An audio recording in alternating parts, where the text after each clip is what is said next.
शेतकऱ्यांसाठी आजच्या सर्वात मोठ्या टॉप आणि ठळक बातम्या आपण या ठिकाणी पाहतोय। पहिलीच बातमी निघते, लाडक्या बहिणींना 2100 रुपये एप्रिल पासून मिळण्याची शक्यता। सरकार अर्ज तपासून अपात्र महिलांना डच्चू देणार असल्याची चर्चा।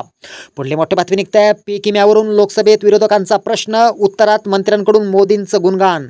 पुढली मोठी बातमी निघते, शेतकरी कर्जमाफीची संसदेत मागणी, केंद्रीय कृषी मंत्री शिवराज चव्हाण यांचा नकार।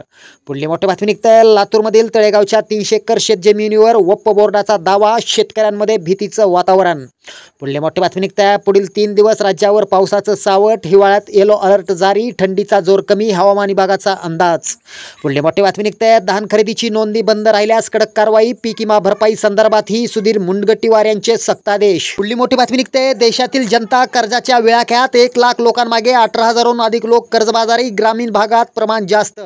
पुढली मोठी बातमी निघते, लाल कांद्यामुळे शेतकऱ्यांच्या डोळ्यात पाणी, क्विंटल मागे मोठी घसरण, शेतकरी हातबाल। पुढली मोठी बातमी निघते, खाद्यतेलाच्या किमतीत भरमसाठ वाढ, सोयाबीनला भाव का कमी, शेतकऱ्यांचा संतप्त सवाल। पुढली मोठी बातमी निघते, जेजुरीचा खंडोबा पावला, खरीप 2024चा पीक विमा 18 डिसेंबर पासून शेतकऱ्यांच्या खात्यावर जमा होणार, शेतकऱ्यांना मोठा दिलासा। शेतकऱ्यांसाठी या होत्या सर्वात मोठ्या टॉप आणि ठळक बातम्या। धन्यवाद।